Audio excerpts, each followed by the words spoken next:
Hi, this is Cori. Welcome to the Diamond Painting Effect with Cori. I'm here today with a Drill with Me, WIP and Chat of a project that I'm doing for Diamond Grandmas of Show Your Flag. I'm showing my Texas boots and I'm doing a diamond painting showing a scene that looks to me like it is purely Texas. Hi, my friends. Welcome to the Diamond Painting Effect with Cori, and this is Cori. I'm here today with a WIP and Chat Drill with Me. I would like to show you what I will insert a picture right here of what this is a picture of. But for now, I will show you the thumbnail because we never know what is going to happen. There we go. So there's my Texas boot. Look at this, is dirty. It's an old diamond painting and it has been kicked around for quite a bit because I wanted to do it. And let's see if I can get this centered better. I'm going to work on this color right here, and it is the symbol of the letter N. This is a 40 by 55 round diamond painting. Why the diamond painting effect? Because the diamond painting effect is real. For those of you who don't know about diamond painting, it is a rabbit hole that will suck you in. The effect of it is multitudinal. The effect of watching little tiny dots branch out and become a beautiful, beautiful diamond painting is awe-inspiring. The fact that doing that simple movement is of picking up a drill and placing it is very relaxing and hopeful if you have the back for it, the back and neck for it. People who are healthy don't have any problems with it. I don't have a healthy back or neck, and so it is difficult for me. But I'm going to go as long as we can go and see where we get. From this point on, I won't really be able to see what you are seeing. So I'm hoping that this works out. One of the things that I found while recording is if I record on my phone in selfie mode, the sound and volume is really cruddy. It just doesn't work out right. And so I have to do the recording from the camera side and not the selfie side. And I am looking for the color number N. And when I find it, I will tell you what the number actually is for the DMC.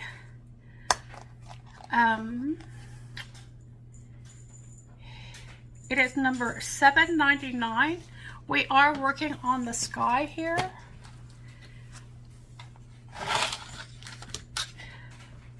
I've got my Diamond Dots wax. I found out that you can use magic thread on this stuff. I did it for just an experiment to see, and it works really nicely. I liked it. I didn't use it enough to know if I like it better or not than normal normal wax, but I just wanted to do the experiment, and while I was using it, I was happy with it. It didn't seem to be as the harder the wax kind of gets a little bit hard, and then it makes little crumbles that come off of it. And here I'm trying to find a way that you can watch me pour these in my tray, but there isn't a way without putting it right on the part that is sticky. So I'm putting color 799 for the symbol letter N in my tray, and I will shake it until I can get as many of those drills flat as I can. There are some people that get them all to lay flat and line up perfectly with no bunching, but I am not that person. So I just get as many as I can laying down straight and flat, and then I start, you pick one up. I'm gonna do a single placing with the for lasting forever tip from Diamond Art Club. And I'm removing the plastic off my Diamond Dots plastic wax. The story of my miracle thread is this. I suspect that Gunther is a guilty party because I can't find it anywhere. He likes, if I left it on the table or on my shelf there, it is his job to make sure that he clears it off for me. And then he will knock it off, and sometimes he'll go play with it. Usually it's just for the sake of knocking it off, but I can't find it on the floor. It may be under my bed, and I'm gonna have to, that takes a little more work to figure that one out.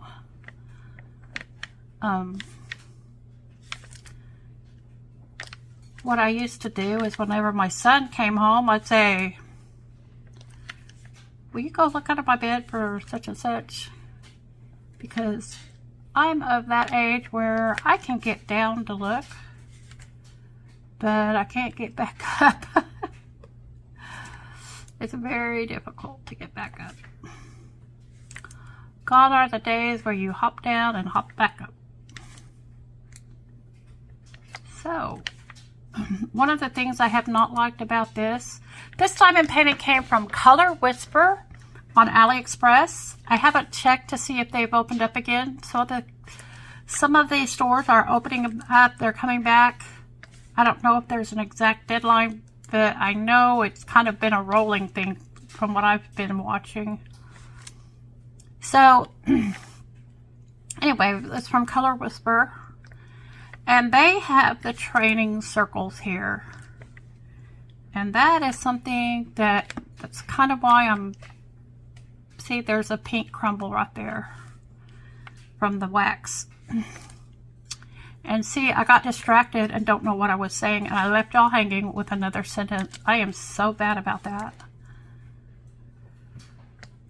But anyway, I am placing these one by one because of the training circles on here. I think every symbol on this has a circle around it.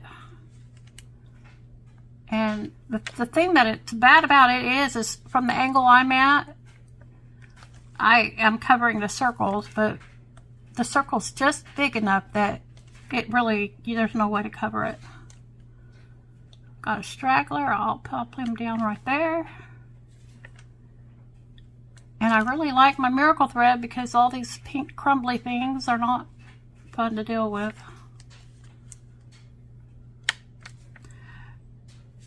So, my physical therapy today was nothing. All she did was, I guess they can look at your eyes and see what's happening with if you're dizzy or not.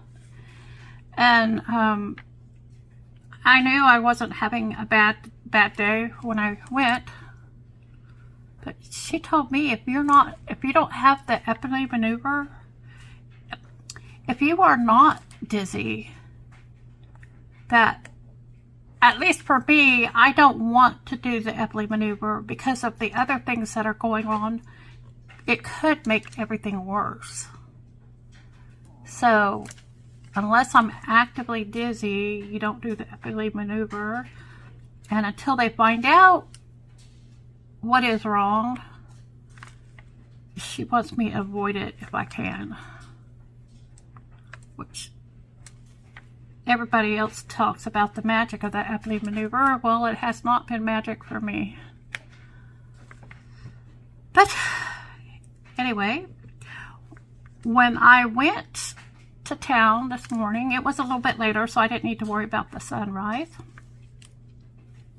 But as soon as I hit Corpus, the rain, the bottom just was dropped out. It was like I crossed the Nueces River into rain. And it rained the whole time I was in Corpus. And when I left Corpus, it quit raining. So I think that's understandable, seeing as how Corpus is right on the coast. They are more prone to have those showers than inland.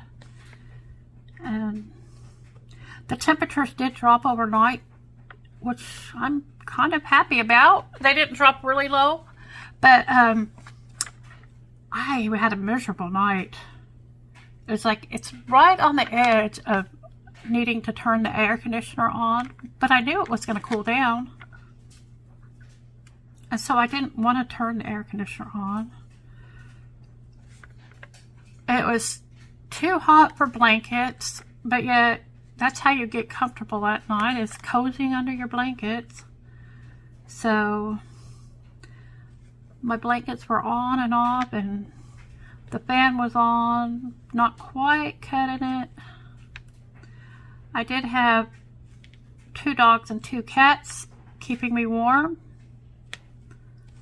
I was really glad when Honey, my yellow lab, decided that she wanted to go somewhere else. She takes up half the bed. I traded in my king size bed for a is it a full size bed, because I needed more space in my room than I needed bed in my room. But that made it rough on Honey, because she does sleep on the bed with me when she's here. Maybe that's another reason she likes to stay at Dwayne's. I have a 3-placer over here that I'm working on after I said I wasn't going to do that, but it seems to be doing okay. And this is one of the 3-placers that is actually the thin kind of plastic.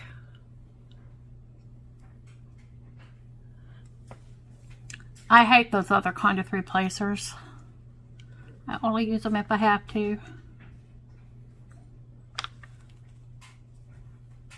But anyway, so that was my evening. My evening, I tried to watch the State of the Union address, but I don't think I made it 5 minutes. I cannot. That man, if he's talking, he's lying.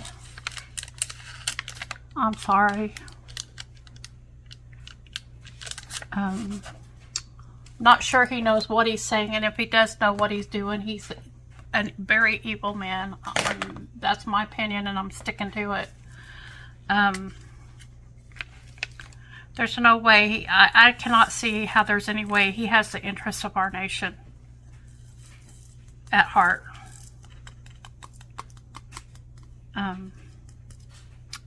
So I don't want to be too political, so that's where I'll leave that. I need to choose another color because I used that up. I think these plus signs, I'm pretty sure that's a white color. I'm thinking it's 5200, and it is 5200. I'm going to try this purple. I've used this briefly, this purple tray.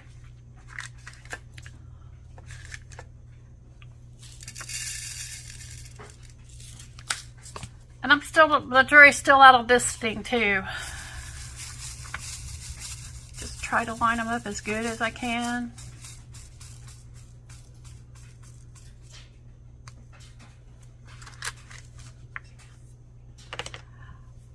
I've been, I was looking to, you know how if you leave, I connect my Roku, my YouTube up to my Roku, and the Roku, if I don't have a video lined up in my queue, it will just automatically, you know, bring up what they think I want to watch.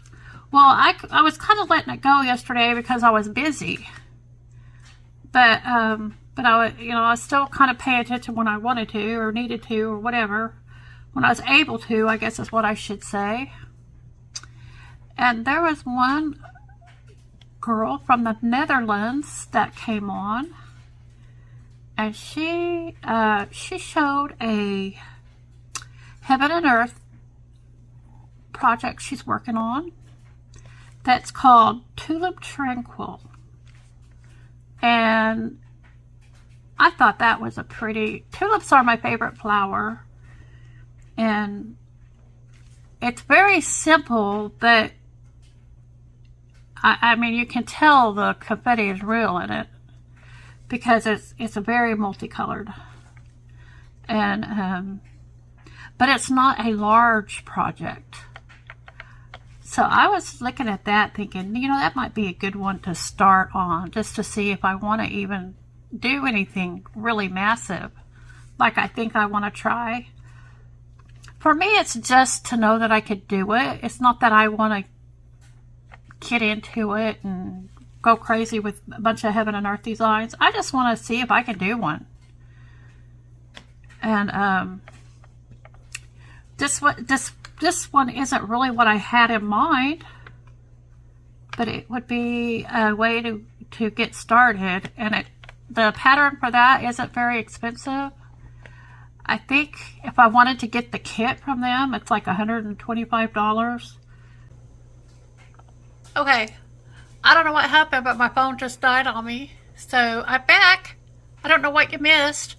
I don't know if I told you this already, but I'm going to insert a picture right here of the Heaven and Earth design image that I'm thinking about working on.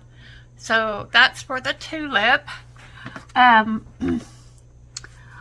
do not know what happened. I did stop and dump a lot of stuff off my phone from my recycle bin. I think because I'm recording more, I need to empty my trash more because my phone can't hold all the videos that I'm uploading to YouTube. I hope that's what happened, and that problem is solved.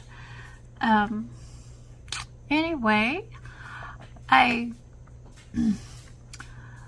going to tell you one quick cowboy story before I go. I thought, well, I can't decide which stories to tell, so I'm just going to take them one by one as they pop up in the book.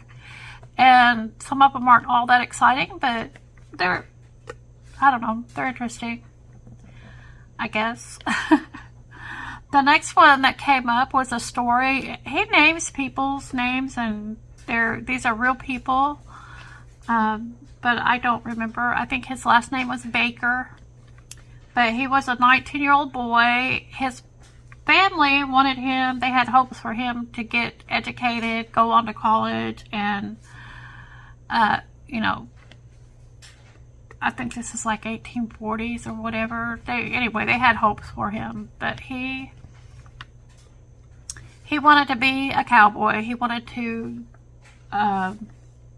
start a company that would, you know, drive the trail and take the cows to the market. And so they were in Texas, and he partnered with these two older men, and the agreement was, okay, you're part of us, you're part of the team, but for now, you're just gonna watch. We're gonna run everything, and you're gonna watch and learn, and you're not gonna have any say in how we run and do things. And so he agreed. He wanted to do this, so he did. They gave him the position. They gave him was the lead right on the cow trail. And as they were heading west through West Texas, they were headed up to Kansas. And this particular load. And on their way, they came across a cow that this young man took a fancy to. He loved the way this cow seemed to have confidence. He had personality, and it reminded him of himself. And so he took a liking to that cow, and it happened to belong to his father. So he changed the brand and promised to pay his dad when he got back. And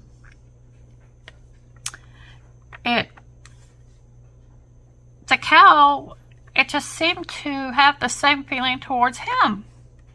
So whenever they got on the trail, that cow would come up and get right beside him, and he would even rest his hand on his I don't know what you call him, horn.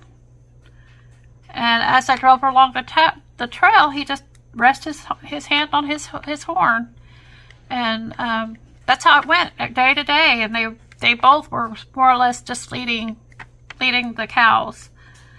Well, when they came upon a river that there had been a lot of rain, and so the river was swollen, the water was roiling. It was really kind of dangerous, and they couldn't get any of the cows to go in. And finally this kid says, well, if y'all, I know I said I wouldn't interfere, but if y'all let me do this, I'll get these cows across. And they agreed to it. They didn't know what else to do. And so he took the cows, and that steer got beside him, and the cows were used to following those two, and so they plunged into the water, and they were crossing, and in the middle of it, it got really, really bad. The water started kind of created a melee right there in the middle of the river, and the cows were actually pulling this young man under, and you know, he was in a perilous situation. And so that cow, he called him partner. He started calling him partner. He came up and he swam right past him, and he grabbed onto his tail and pulled him up out of the water. That straightened out all the other cattle, and they followed him in pursuit, and they got out on the other side of the river. And the young man was really sad to leave that cow behind when they got to Abilene. It was Abilene, Kansas is where they took it. And he was really, really sad to leave him, but he did. So this story doesn't end as good as the Sancho story did, but that was the end of that. And those cowboys, it created a relationship with that cow, and it was really a sweet story. It would have been sweeter if he hadn't left him, but he did. And so that's a Frank Dobie story number 2. And I hope that you guys will take care, keep stitching, keep drilling, keep doing what makes you happy, and take care of yourself, because I want to see you again next time. Bye.